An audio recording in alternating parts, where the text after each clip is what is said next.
थोडं पुढे चला. वाचिक हिंसा, शारीरिक हिंसा, मानसिक हिंसा, वाचिक हिंसा. जवळजवळ 99% माणसं, आपण वाचिक हिंसा बोलतोय, जवळजवळ 99% माणसं बोलूनच त्यावर विचार करतात. विचार करून बोलणारा एखादाच असतो.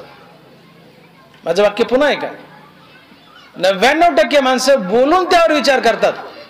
भस्कन बोलून जायचं आणि बोलल्यावर पस्तावा येतो, पश्चाताप होतो. ज्याला बोललाय त्याला 8 दिवस करमत नाही आणि जो बोललाय त्यालाही 2 दिवस करमत नाही. क्रोधाचा शेवट नेहमी पश्चातापात होतो. श्वान शीघ्रकोपी आपणा घात कर पापी, तुकोबार आहे. जो शीघ्रकोपी असतो तो कुत्रा असतो म्हणले तुकोबार आहे. श्वान शीघ्रकोपी आपणा घात कर पापी. शीघ्रकोपी मनुष्य नसावा. भस्कन बोलून जातो आणि पुन्हा कपाळात हात लावतो. अरे अरे अरे उगाच बोललाय. ज्याला बोलला त्याला 8 दिवस करमत नाही आणि जो बोललाय त्यालाही 2 दिवस करमत नाही. नसतं बोललं तर बरं झालं असतं, नसतं बोललं तर बरं झालं असतं. क्रोधाचा शेवट नेहमी पश्चातापात होतो. म्हणून क्रोधाला आवरा. आणि क्रोधाला आवरायला राम म्हणता काम क्रोधाचे दहन होय अभिमान देशोधडी. क्रोधाला आवरायला एकच औषध आहे, रामनाम.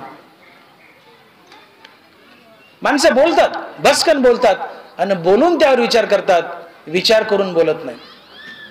म्हणून जवळजवळ सगळेच बोलून त्यावर विचार करणारे असतात, विचार करून बोलणारा एखादाच असतो. हमेशा विचार करून बोलावं. शब्द हे शस्त्रासारखे असतात, करवतीसारखे असतात, काळीच कापत जातात. आपल्याकडे म्हणी आहे, मारलेला वळ बुजतो पण बोललेला, मारले वळ बुजतो पण बोललेला.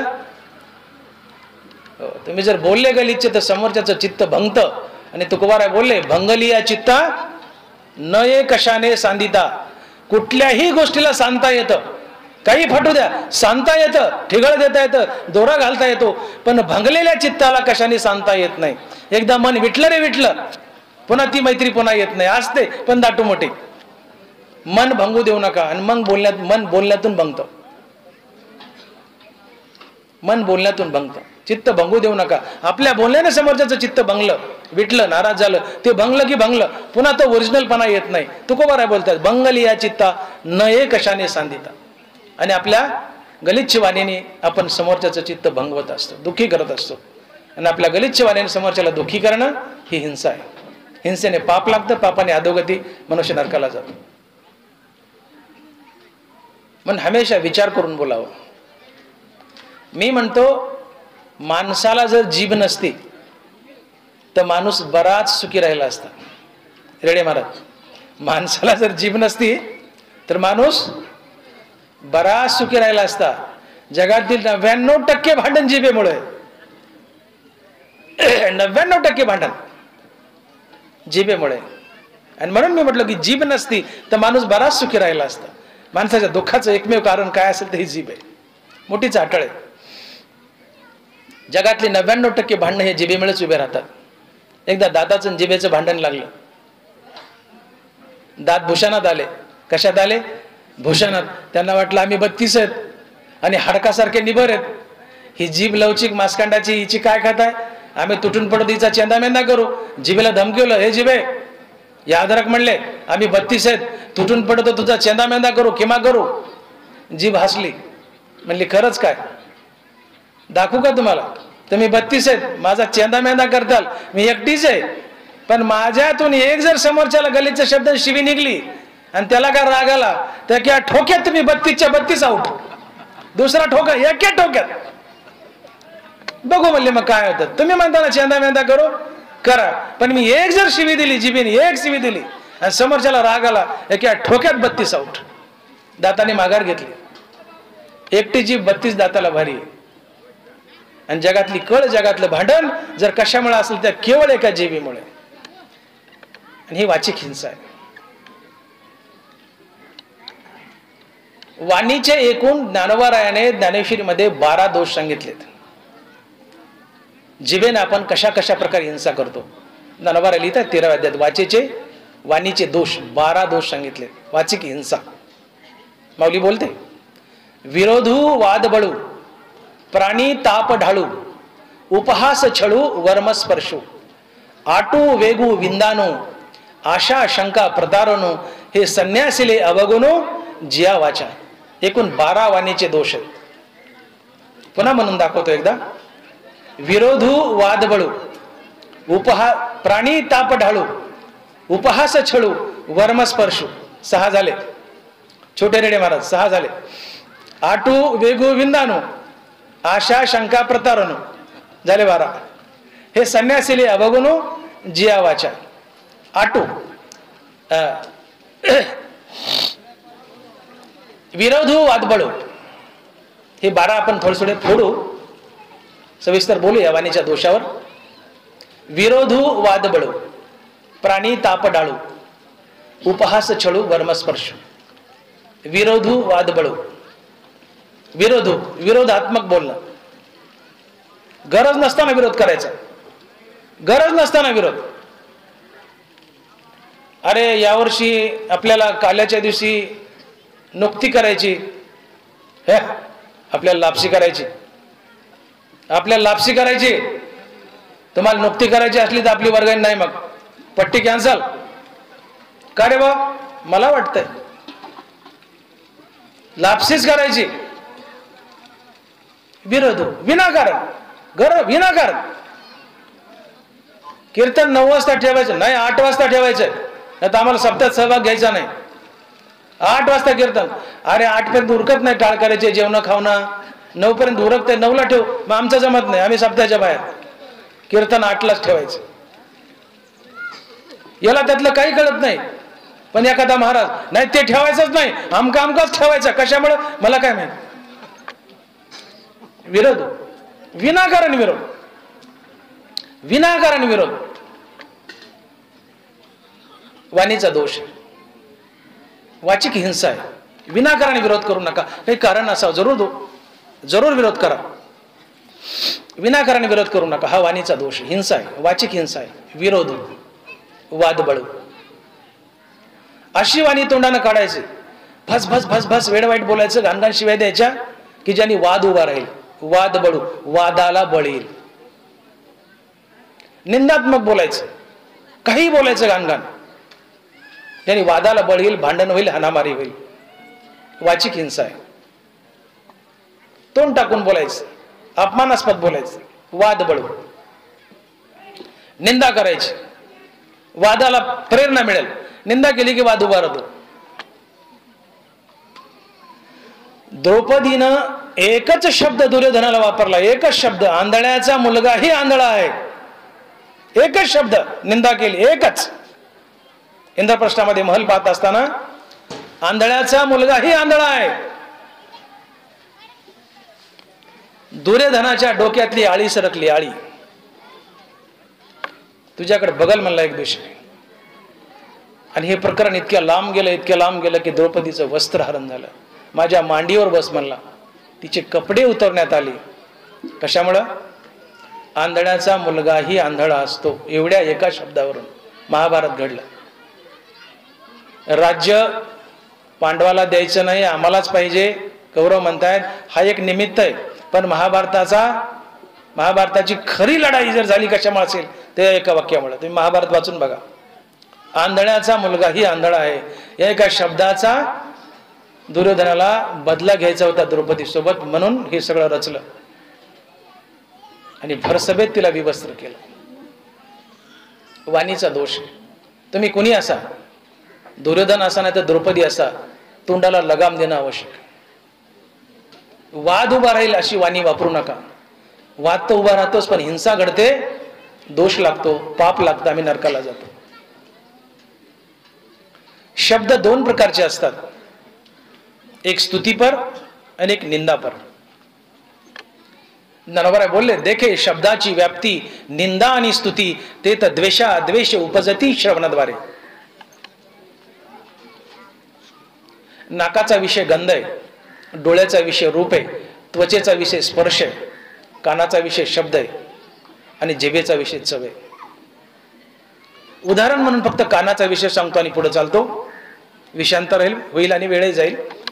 निंदा ही कशी हिंसा करते, उदाहरण सांगतो आणि पुढे चालतो. शब्द कानाचा विषय. विषय म्हटलं की आपल्या डोळ्यापुढे स्त्री पुरुषाच्या लैंगिक भावना येतात. तो त्वचेच्या स्पर्शात विषय मोडतो, तो पडतोच विषय. विषय म्हणजे ज्ञानेंद्रियाने भोगलेले 5 विषय.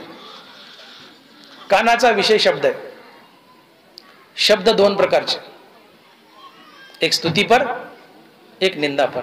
देखे शब्दाची व्याप्ती निंदा आणि स्तुती. ते तर द्वेषा द्वेष उपजती श्रवणद्वारे. श्रवणद्वार म्हणजे कान. स्तुती हा कानाचा आवडता शब्द आहे, निंदा ही कानाचा नावडता शब्द आहे. स्तुतीपर शब्द कानावर पडला की माणसाला गुदगुल्या होतात. ज्यांनी स्तुती केली त्याच्याबद्दल राग अर्थात प्रीती निर्माण होते. राग म्हणजे प्रेम. आपण राग या शब्दाचा अर्थ राग म्हणजे क्रोध काढतो तसं नाही. शास्त्रामध्ये आपल्या भाषेत राग या शब्दाचा अर्थ होतो प्रेम. राग द्वेष. राग राग म्हणजे प्रेम. ज्यांनी आपली स्तुती केली तात्काळ स्तुती करणाऱ्याबद्दल राग निर्माण होतो अर्थात प्रेम निर्माण होतं. स्तुती प्रत्येक माणसाला प्रिय आहे. स्तुती केली तर मेलेला माणूसही घडीभर उठून बसेल आणि पुन्हा मरेल. स्तुती इतकी माणसाला प्रिय आहे. तुम्हाला तुमचा कुणाकडून मतलब साधायचा असेल तर थोडी स्तुती करा, तुमचं काम झालं. तुम्हाला माझ्याकडून डोळ्याचं ऑपरेशन फुकट करायचंय, उगा मला बोलवा. मोठे साहेब तुम्ही आमके, मोठे साहेब तुम्ही टमके, डॉक्टर साहेब तुम्हाला लई येतं, तुम्ही लई चांगली ज्ञानेश्वरी सांगता, उगा गुदगुल्या करा मला, तुमचं ऑपरेशन मी फुकट केलं. माणसाला स्तुती हवी आहे. मनुष्य स्तुतीप्रिय आहे. समोरच्यानं स्तुती केली, स्तुतीपर शब्द कानावर पडला, ज्यांनी स्तुती केली तात्काळ त्याच्याबद्दल राग अर्थात प्रीती निर्माण होते. आणि या रागातून या प्रीतीतून सद्वर्तन प्रेमाचा व्यवहार होतो आणि त्यातून पुण्य जन्माला येतो. आता कुणी तुमची निंदा केली, निंदा शब्द कानावर पडला की माणसाचा माथा ठणकतो. तात्काळ निंदा करणाऱ्याबद्दल द्वेष निर्माण होतो. स्तुतीने राग निर्माण झाला, निंदेने द्वेष निर्माण झाला. द्वेष क्रोधात बदलतो, क्रोधाने सारासार विचार नाहीसा होतो. सारासार विचारानं बुद्धी नष्ट होते आणि बुद्धी नष्ट झाली, बुद्धी भ्रष्ट झाली की माणसाच्या हातून गलिच्छ व्यवहार घडतो, हाणामारी होते, भांडणतंटा होतो आणि त्यातून पाप जन्माला येतो. निंदापर शब्द ही हिंसा तर आहेच, पण निंदेतून काय काय घडले? हाणामारी घडली, पाप घडले.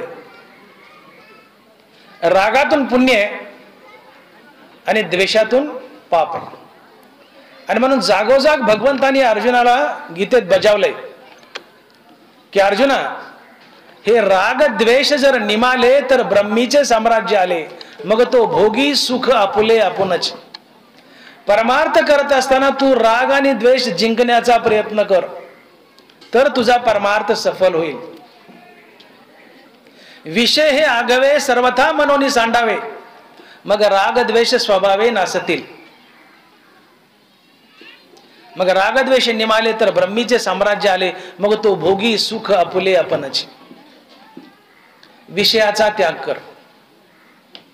स्तुती केल्याने आनंद, तुम्हाला आनंद होऊ नये, निंदा केल्यानं दुःख होत नाही. स्तुतीने तुम्हाला आनंद झाला तर निंदेने नक्कीच दुःख होईल. विषय भोगू नका. तुमची स्तुती कोणी केली आनंद मानायचा नाही. तुमची निंदा लाख करू द्या कोणी, तुम्हाला दुःख होणार नाही. पण स्तुतीने गुदगुल्या झाल्या की निंदेने दुःख होणार. मी एक कहाणी या विषयाबद्दलच बोलतोय, बाकीचे 4 सोडून देतो, विषयांतर होईल आणि पुढे चालतोय. आपला तो विषय नाही आजचा, पण ओघानं आलाय म्हणून मी सांगायलो. स्तुतीने आनंदी होऊ नका, निंदेने दुःखी होणार नाही. याला म्हणतात विषयाचा त्याग.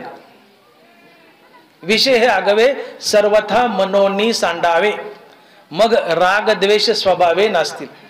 विषयाचा त्याग केला की रागद्वेषाचा नाश, आणि रागद्वेषाचा नाश झाला की त्यातून पुण्य पापाचा नाश, आणि पुण्य पापाचा नाश झाला की संसार बंधनातून सुटका. विषय भोगले की रागद्वेष, रागातून पुण्य आणि द्वेषातून पाप, आणि पाप पुण्य म्हणलं की संसार बंधन आलंच. अगा कर्मे जे उरावे तैतीही सुख दुःखी फळावे, आणि तया ते भोगावया यावे देहा एका. कर्मरूपानं जर पाप पुण्य शिल्लक राहिलं तर त्याचा भोग घेण्यासाठी जन्म धरावाच लागतो. जन्ममरणाचा फेरा चुकत नाही. आणि मग जोपर्यंत विषयाचा त्याग नाही तोपर्यंत तुम्हाला मोक्ष लाभत नाही. कारण विषय भोगातून, अहंकारातून विषय भोग, विषय भोगातून रागद्वेष, आणि रागद्वेषातून पुण्यपाप, आणि पुण्यपापातून संसार बंधन. आणि म्हणून अहंकार जागोजाग परमार्थ करताना हेच बजावले, अहंकाराचा त्याग करा, विषयाचा त्याग करा. का? त्यातून रागद्वेष जातील. रागद्वेष गेले की आपोआप ब्रह्म साम्राज्य येईल, पाप पुण्य घडणार नाही, ब्रह्म साम्राज्य येईल, अर्थात तुम्ही मुक्त व्हाल. हे रागद्वेष निमाले तर ब्रह्मीचे साम्राज्य आले. ब्रह्म साम्राज्य म्हणजे मोक्ष. मग तो भोगी सुख आपुले आपणच. विषयाचा त्याग करा, विषय भोगू नका, ते संसार बंधनात बांधतील. आणि समोरच्याची निंदा करणं म्हणजे विषय भोगणं. आपल्या वाणीनं समोरच्याची निंदा करू नका. निंदा केल्याने त्याचं खरडून पाप तर आपल्याकडे येईल. का येते निंदा कापाशी अशेष ही पाप आहे. निंदा केल्याने त्याचं पाप तर आपल्याकडे येईलच, पण निंदेने हिंसा घडते, हिंसेने दोष लागतो, पाप लागतं, आपली अधोगती होते आणि निंदेने भांडण तंटा उभा राहतो. म्हणून वाद उभा राहील, निंदेने वाद उभा राहतो. विरोधू वाद बळू हा आपला विषय होता. विरोधू वाद बळू. वाद का उभा राहतो समाजात किंवा घरात? कुणाची टिंगल केली, कुणाची निंदा केली, कुणाची अवहेलना केली, कुणाला वाचाळ बोललं, घाणेरडं बोललं, राग येईल असं बोललं, भडाभडा बोललं, शिव्या दिल्या, हे वाद बळू. वादाला बळ देणारी वाचिक भाषा ही हिंसा आहे, ही टाळा. विरोधू वाद बळू. प्राणी ताप डाळू. संताप येईल असं बोलणं, संताप, तळपायाची आग मस्तकाला जेल. प्राणी ताप डाळू. बाप दारात बसलाय, आई चौकात चुली पुढे स्वयंपाक करती आणि पोरग मध्ये ढाळजात बसले. जुना वाडा आहे, चिरबंदी, हीच रचना असते. पुढे मिरगसैन वटा, मध्ये बोळ असते ढाळच, आणि माग चौक आणि वर वसरी असते. चौकात चूल पेटवली आईनी, आई चौकात चूल करते, पोरग ढाळजात आहे, आणि बाप दारात मिरगसैनावर वट्यावर. काय बोलतो मी? प्राणी ताप डाळू. संताप येईल. बाप दारात, पोरग ढाळजात आणि माय चौकात स्वयंपाक करते. तेवढ्यात बाप पोरग मध्ये दोघांच्या. बाप दारातून आवाज देतो पोराला, ए पप्या, तुझ्या माईला बोलव रे. पप्या जातो माईकडं. आई ते म्हणते, का रे बाबा तुला बोलवलंय? ते म्हणते, कुणी? तो म्हणतो, तुझ्या नवऱ्याने. कुणी? तुझ्या नवऱ्याने. आता तो काय खोटं बोलला का? तिचा नवराच आहे ना तो. ज्याने बोलवलंय तिचा नवराच आहे, सत्य आहे, पण हे कटू आहे. सत्य पण कटू आहे. कोणी बोलवलंय? म्हणले तुझ्या नवऱ्याने. आई कपडाला हात लावते, म्हणली काय राक्षसाला जन्म घातला मी, ही अवलाद काय माझ्या पोटाला अवलाद आली. संताप येतो. याला जळत्या लाकडाने हाणू का, याचं डोकं चुलीत घालू, काय घालू? अरे माझ्या बापाने बोललेलं म्हण, दादाने पप्पाने बोललेलं म्हण, पण तुला बोललं कोणी? तर तुझ्या नवऱ्याने. संताप येईल अशी वाणी. हिंसा टाळा. म्हणा ना, बाबांनी बोलवलं, तुझ्या नवऱ्याने बोलवलंय. सत्य बोलला पण कटू बोलला, हिंसा आहे. प्राणी ताप डाळू. उपहास छळू. वरमस्पर्श. उपहास, सातत्याने अपमान, सातत्याने अपमान. उपहास म्हणजे अपमान. पावले अपमान करायचा. खालीवर. अगं 4 टारकाला नाही आणलेस बापाच्या घरून, काय दिमाग करायला लागलीस सासू सुनाला? 4 टारकाला नाही आणलेस बापाच्या घरून, आणले राजा रुस्तमासारखी दिमाग करायला लागलीस. हाय ते घे की निघून, काके पितळात, तुला कुठून आणू स्टीलचं? घरात सगळ्यात जास्त पाप कोण करत असेल तर सासू. टोपल्यानं पाप गोळा करते, टोपल्यानं. सुनाचा छळ करून, सुनाची निंदा करून, तिचा उपहास करून, खालीवर बोलून. सगळ्यात जास्त पाप सासू करते. इथं सगळ्या सासव्यात मला माफ करा, मी तुमच्या पाया पडतो, पण ही हकीकत आहे. बरं या गावच्या सोडून, इथल्या लय चांगले आहेत, इथल्या लय चांगले आहेत. माझी गाडी बाहेर निघूस तर चांगले आहेत तुम्ही.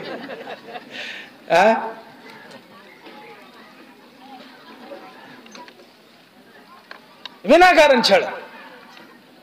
सुनाला सेटल आणि स्थिर होऊच द्यायची नाही सून, नुसती अशी बेचैन करायची. उपहास छळ, खालीवर बोलायचं. पोरग परेशान. बायकोची जर बाजू धरली तर माय राखेलचा डबाच घेते. आता तुला माईची काय गरज राहिली की घेतली धडक, घेतलं तोंड सोडून. आता माईची काय गरज आहे? अरे माझ्या नखातलं निघलं नाही ना अजून, तुझं टिंब नखातलं निघलं नाही ना अजून, आता माईची काय गरज आहे? झाला ना बायकोचा. बरं बायकोची बाजू धरावी, धरणं माईच्याच पदराला, करणं तिच्यासोबतच संसार. कशाला आणलंस मला इथं, घालणं नेहून. अरे त्या लेकाची अडकीत्या सुपारी आहे ना, अडकीत्या सुपारी वैताग. ते नीट घाटसावळी वाटतं, ते नीट घाटसावळीला जातं, क्लब मध्ये बसतं आणि संध्याकाळी दारू पिऊन येतं. घाटसावळी कळाली ना, ते नीट घाटसावळीला जातं, इकडे तिकडे जात नाही, हिवऱ्या फिरायला नीट घाटसावळीला जातं आणि क्लब मध्ये बसतं दारू पितं. त्याची अडकीत्या सुपारी.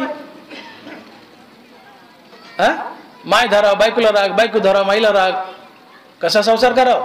म्हणून सासवानं मी सांगतो, लग्न झाल्यानंतर आपल्या मुलाची सगळ्यात प्रिय वस्तू काय असेल तर बायको असते. जरा कान उघडून ऐका. लग्न झाल्यानंतर आपल्या लेकाची सगळ्यात प्रिय वस्तू काय असते तर ती बायको असते. हे ज्ञानेश्वर महाराज सांगतात, मी नाही. डॉक्टर मोठे बोलला तर मला हाना, हो हे माऊली बोलतायत, हाणायचं का माऊलीला? आता ज्ञानोबा बोलतायत, ऐका बोळ्या. पहिली बाळ दसे आई बा हेच एक पिसे, ते सरे मग स्त्री मासे भुलोनी टाके, मग स्त्री भोगिता थावो वार्धक्य लागे येऊ, मग तोची प्रेम भाव बाळकाशी आणे. ओया फोडून दाखवतो म्हणजे तुमच्या डोक्यात जरा कुंडकाचं पाणी शिरल, प्रकाश पडेल तुम्हाला. पहिली बाळ दसे आई बा हेच एक पिसे. जन्मलेल्या बाळकाला 5 ते 10 वर्षापर्यंत एकच वेळ असतं, आई आई आई, बाबा बाबा बाबा. पहिली बाळ दसे आई बा हेच एक पिसे.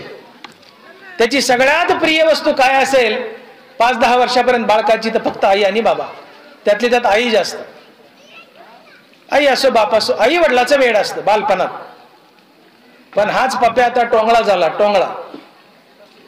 हो, लग्न झालं, नानाबाई बोलले मग ते सरे काय, पहिली बाळ दसे आई बा हेच एक पिसे, ते सरे मग स्त्री मासे भुलोनी टाके.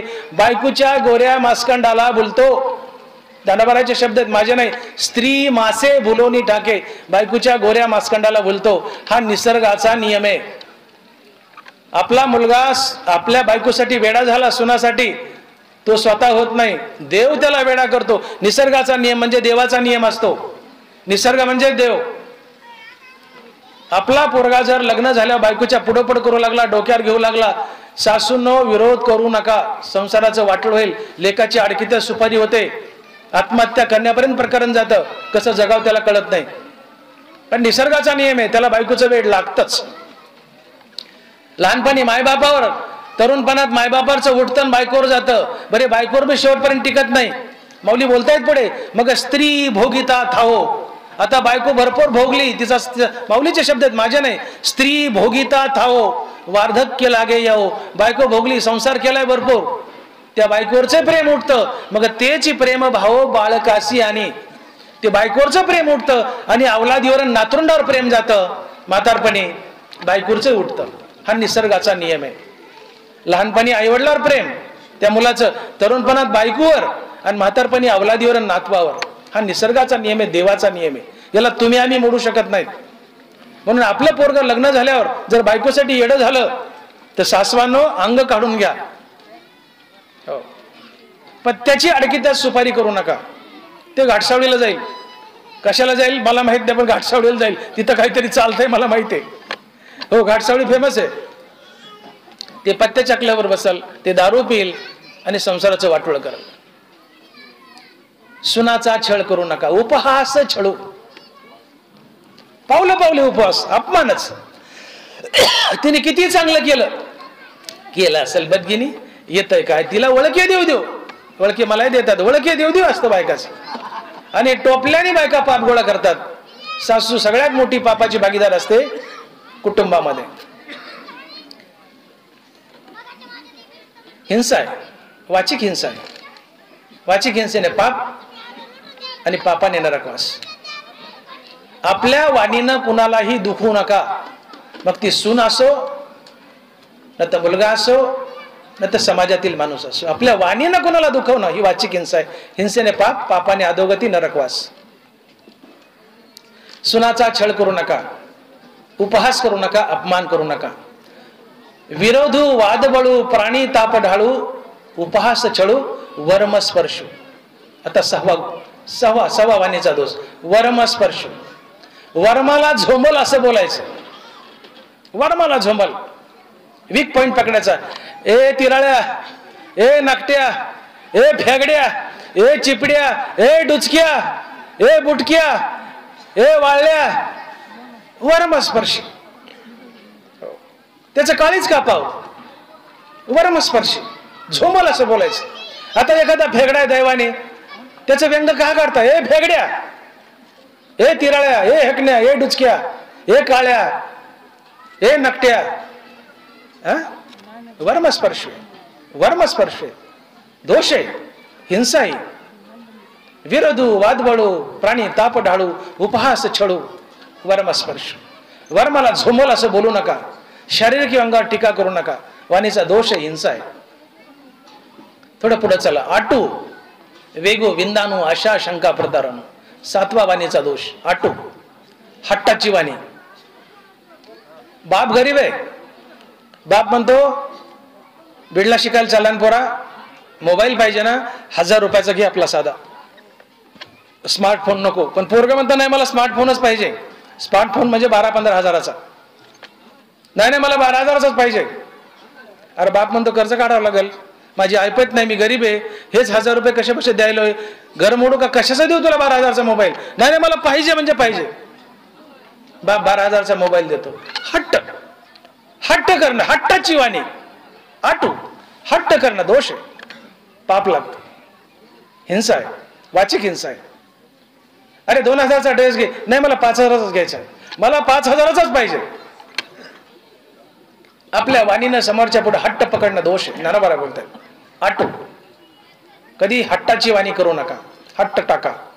आटू वेगू, वेगात बोलणं, अवेशात बोलणं, भरा भरा भरा भरा भरा भरा भरा जे नाही ते खालीवर बोलणं. मूर्ख आहेस, नालायक आहेस, तुला काय कळतंय, पुरीची म्हातारी झालीस पण भाजीला मीठ किती घालावं कळत नाही, चल हो तिकडं, कर थोबाड काळ. बायकोने कोपऱ्यात जाऊन रडत बसावं. अरे मीठ कमी खाल्लं तर काय मारायला लागलास का? एखाद दिवशी भाजीला मीठ कमी पडलं, काय बिघडायला काय लागलं? पडलं असेल कमी, संयम असावा. पण मीठ कमी पडलं तर तळपायच्या आग मस्तकाला आणि बायकोची सारी कुळी काढायची, घाण घाण शिवाय देऊन. दोष, वाचिक हिंसा आहे. आटू वेगू, फाड फाड फाड फाड फाड फाड बोलायचं, वेगात बोलणं. विंदाणू, आटू वेगू विंदाणू. विंदान म्हणजे कपट, कपटाची वाणी. दोष, हिंसा आहे. वरून एक आतून एक. गोड गोड बोलायचं, बोलवायचं आणि कुठं तर नेऊन काटा काढायचा. वरून गोड गोड बोलायचं पण आत मळ ठेवायचा, गाठ ठेवायची, कुठं तर नेऊन काटा काढायचा. विंदाणू, कपट. कौरवाच्या कुळाचा नाश जर कोणी केला असेल तर तो फक्त शकुनी मामाने. म्हणून एखाद्या मामानं जर भाच्याचं वाईट केलं तर त्याला एकच संबोधन आहे, हा शकुनी मामा. दुसऱ्या मामाचं संबोधन नाही त्याला. कंस मामा सुद्धा नाही, शकुनीच. कौरवाचं कुळ बुडवलं असेल कोणी तर शकुनी. त्यांनी शपथ खाल्ली. ज्यावेळेस गांधारीने धृतराष्ट्राला वरलं, लग्न केलं आणि पतिव्रता होती, माझ्या नवऱ्याला दिसत नाही पण मीही पाहणार नाही म्हणून तिने डोळ्याला पट्टी बांधली, त्यावेळेस शकुनीचा माथा ठणकला. शकुनी लग्नाला आडवा आला होता पण गांधारीने ऐकलं नाही. या आंधळ्या धृतराष्ट्रासोबत माझी बहिणी आंधळी झाली विनाकारण, मी हिचा वंश बुडेल असा शब्द, असा याचं राज्य बुडेल, वंश बुडेल, ही शपथ खाल्ली होती शकुनीने. आणि म्हणून दुर्योधनाला हा शकुनी सारखा उपसत होता युद्धासाठी. दुर्योधनाने युद्ध केलं नसतं पण शकुनी करायला लावलं. मनात कपट होतं. वरून गोड बोलायचं पण आतून कावा ठेवायचा. विंदान, हो हो, भाव अंतरे निराळा. वरून एक आतून एक. आटू वेगू विंदाणू, कपटात्मक वाणी. आटू वेगू विंदाणू. आशा शंका प्रतारणू. आशल लावायचं, आशल लावायचं. मी तुम्हाला म्हणायचं या तुम्ही आता उठले, प्रवचन ऐकल्यानंतर माझी फार स्तुती केली, मला गुदगुल्या झाल्या, डॉक्टर साहेब डोळे तपासले, यावं फुकट तपासतो, ऑपरेशन फुकट करतो या म्हणायचं. आणि तिथं आले की मी म्हणजे द्या 10,000. आशाला लावायचं आणि तिथं आले की म्हणजे द्या 10,000. एखाद्याने पुरीच्या लग्नाला पैसे मागितले 25,000, हो देतो म्हणायचं. आणि लग्न जवळ आलं तो मागायला गेला, अरे आत्ताच काल पुरीची फीस भरली रे, फीस भरून टाकली पोराची. आशाला लावायचं. दोष, वाचिक हिंसा. आटू वेगो विंदानो आशा, आशाला लावणं आणि निराशा करणं वाणीचा दोष, वाचिक हिंसा आहे. आशा, शंका, शंका येईल असं बोलणं. एखाद्याच्या घरी जायचं, अति अमक्याची पोरगी काय सांगा, व चांदणी म्हणले चवळीची सेंग, गोरी पान शेलाटी पोरगी, व अशी पोरगी पाहायलाच मिळायचं नाही. करावं शेरपण, अशी पोरगी की चांदणीच चवळीची सेंग. मग ते भाळले, हो आपल्याला हीच पोरगी करायची, पण जाताना हळूच म्हणायचं. पण लय माणसं कडू झालेत बरं का, ते माणसं बाप भाऊ लय कडू झालेत म्हणले. हो दगडाशिवाय तर हानीत नाहीत म्हणले. पोरगी चांदणी आहे पण माणसं लय कडू झालेत. आली की नाही मनात शंका, आता ती पोरगी करा वाटेल का, करा वाटेल का. सोन्याची सुरी पण वरात मार, पोरगी लय चांगली व पण मायबापले नालायक आहेत, दगडाशिवाय हानीत नाही, मग करायची कशाला. शंकायला असं बोल, कर म्हणला पण शंका पैदा केली, निघून गेला. वाणीचा दोष हिंसा आहे. आशा, शंका, प्रतारणा. प्रतारणा म्हणजे फसवणे, समोरच्याला फसवणे, पावली फसवणं, खोटं बोलून. मी सहज विचारलं, मला घाटसावळीला जायचंय, रस्ता कुणीकडे, तर बोट इकडं खडकी याच्याकडं हिवऱ्याकडे करायचं. मला जायचंय घाटसावळीला, पण बोट दाखायचं पहाडी हिवऱ्याकडे. प्रतारणा, फसवायचं. हे सगळे 12 वाणीचे दोष आहेत, वाचिक हिंसा आहे. आणि या वाचिक हिंसेने मनुष्य पावली पाप गोळा करतो आणि नरकाचा भागीदार होतो. पण ज्ञानावर आम्हाला जागा करतात की बाबांनो, कुणाचा खून करणं म्हणजेच हिंसा नव्हे. अरे ती तर हिंसा आहेच. कोणाचा मर्डर करणं, खून करणं ही तर हिंसाच आहे. पण एवढ्यावर हिंसा थांबत नाही. आपल्या शरीरानं, वाणीनं आणि मनानं अशा कृती कराव्यात की ज्याच्यामुळे समोरच्याला सुख मिळेल म्हणजे अहिंसा. आणि आपल्या शरीरानं, वाणीनं आणि मनाने अशा कृती केल्या की ज्याच्यामुळे समोरच्याला दुःख होईल म्हणजे हिंसा. शरीरे वाचा मानसे जगाच्या सुखोद्देशे रहाटे ते अहिंसे रूप जाण.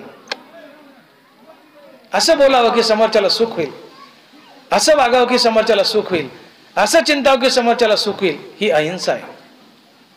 असं बोललात की समोरच्याचं काळीच करपल, असं वागलात की समोरच्याला दुःख होईल, असं चिंतिलं की त्याला दुःख होईल. आपल्या कुठल्याही कृतीतून समोरच्याला दुःखी करणं ही हिंसा आहे. केवळ खून करणं हीच हिंसा नाही. कुठल्याही कृतीतून समोरच्याला दुखावणं, वाचिक, कायिक आणि मानसिक, ही हिंसा आहे. ही हिंसा टाळा, ही हिंसा टाळा. हिंसेतून पाप, पापातून अधोगती, अहिंसेतून पुण्य आणि पुण्यातून देवदर्शन.